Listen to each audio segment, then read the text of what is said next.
find working out the rhythm tricky when learning a new piece? Do you tend to stick to songs that you know well to be sure you got the rhythm right? Or do you sometimes find that even the songs that you know can turn out to be challenging when it comes to matching what you hear with what's in the score? If you answered yes to any of these questions, I've got something special for you. Today I will show you one simple thing that you can do to mark your score and make the rhythm in your music easier to understand. Just a quick reminder, playing in the correct rhythm is a huge topic and it can be a challenge. It is a bit like doing a musical version of maths in real time, so make sure you're taking all the time that you need to work things out and that you're not too harsh on yourself. You ready to give it a go? Let's get to it. If you've just started learning and sometimes get confused between different time values like crotchets and quavers or between quarter notes and half notes, this technique of marking scores will help you both feel more familiar with different time values while also getting to know your pieces better. If you're worried that the rhythm in the piece looks quite complicated, these markings will help you notice the rhythmic structure behind the notes, so if you can, do put them in before you start working out the notes. I will show you how to do this using one short excerpt. If you'd like to do this exercise with me and then we check the answers at the end of the video, you can download this one-page worksheet through a link in the description below this video.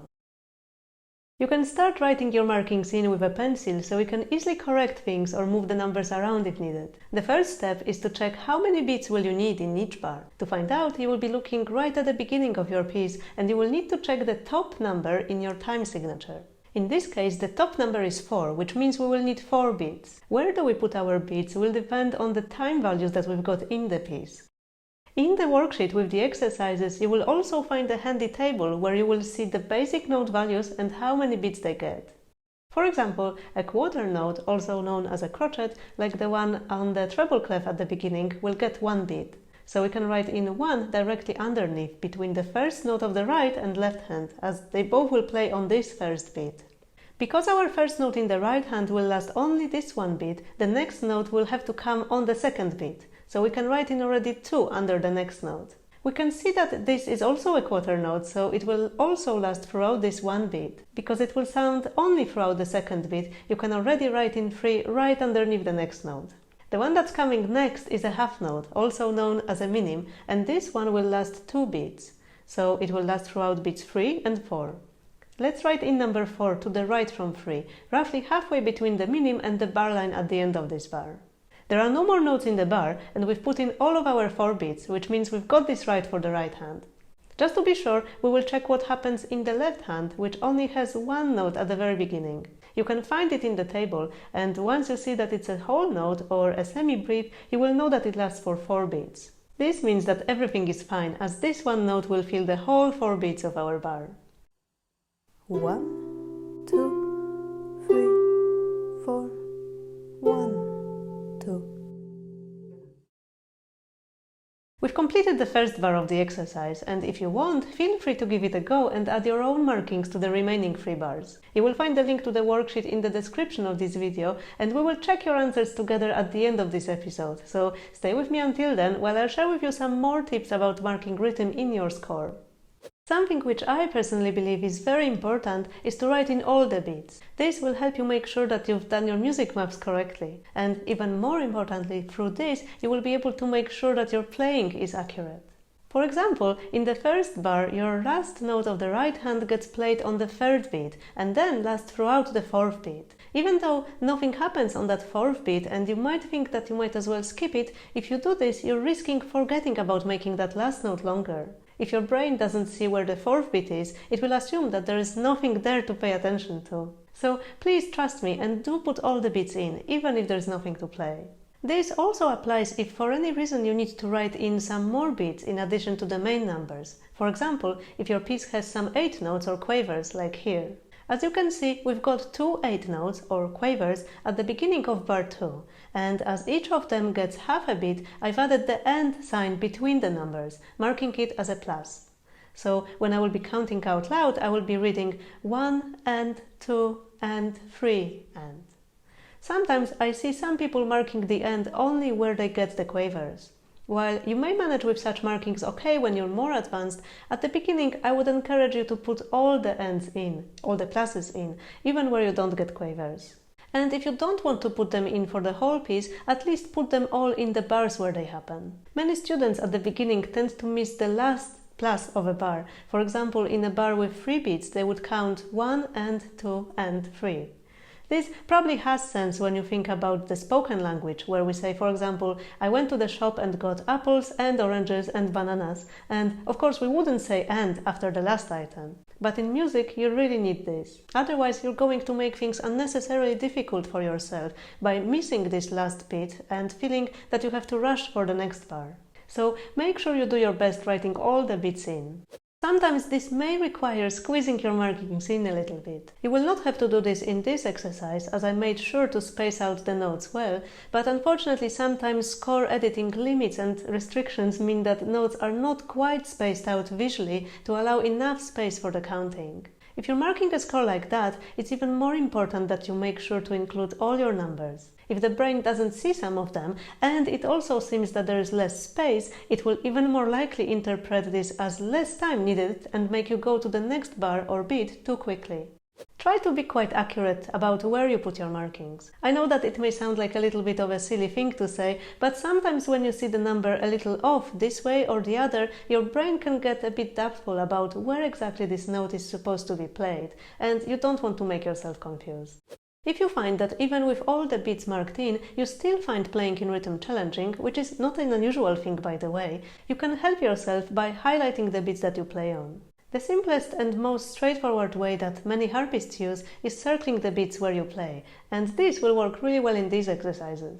Another method that I quite like to use, especially with new students, is marking the beats in color, like here.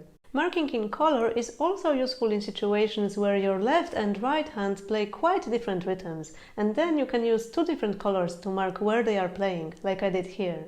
I don't do this very often, as most pieces for harpists who are new to playing or reading music don't introduce complicated rhythms where hands do completely different things. In this little snippet, there is only 1 bar which would benefit from that. As you can see, the rest of the piece is either left hand playing long notes or hands moving together. But I thought I'll show you this just in case you spot a similarly tricky place somewhere in your pieces in the future.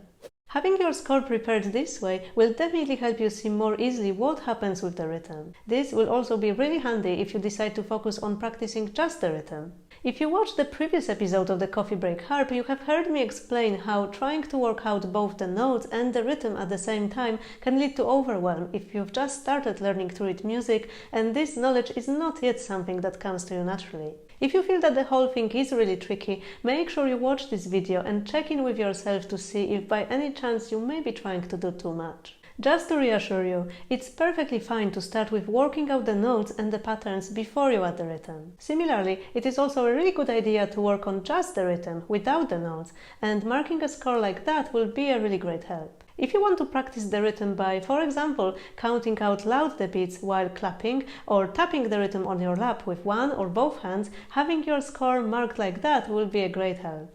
Now back to our exercise. Are you ready with your answers? If you need more time, you can pause here and come back to me later. And if you're ready, let's have a look together at the solution. As you can see, your left hand is always playing whole notes or semi-briefs, while right hand is a bit more varied. This means that while your first beat will always land between the left and right hand on the first note of each, your right hand will dictate where you will put your markings for the remaining part of each bar.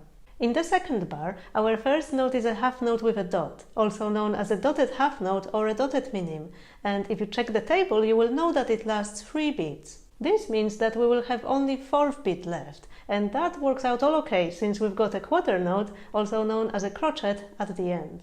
Then we've got a bar with 2 minims, also known as half notes. As the name suggests, each note will take half of this 4/4 bar, so the first will take the beats 1 and 2, and second will start on beat 3 and last throughout beat 4. Finally, we reach the last bar, where both hands play a whole note, or a semi-brief.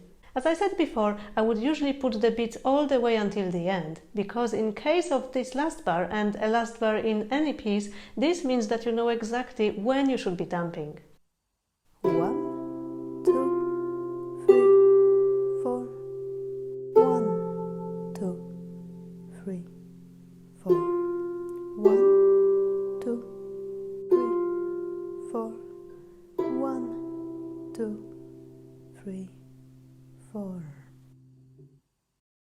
This strategy for working on the score is helpful in so many different ways. It not only makes the rhythm easier to understand, but by putting the markings in without playing, you also revise all that you've learned so far about the note values, time signatures, and you can also start spotting the rhythmic patterns in the piece. I still use it to this day if I happen to get stuck with a more tricky rhythm, and if you start using it right now, it will definitely pay off for many more years to come.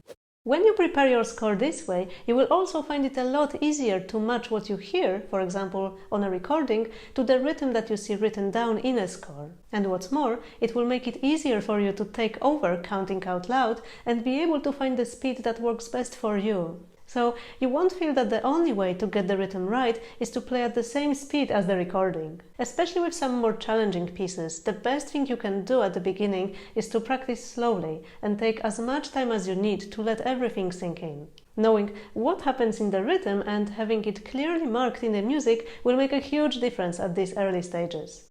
Now, let me know in the comments, have you tried marking your score like that? Have you found it helpful? I'll be looking forward to hearing from you and to seeing you here for another episode of the Coffee Break Harp. So remember to subscribe so you get notified about future episodes. For now, take care. I'll see you here very soon. Bye!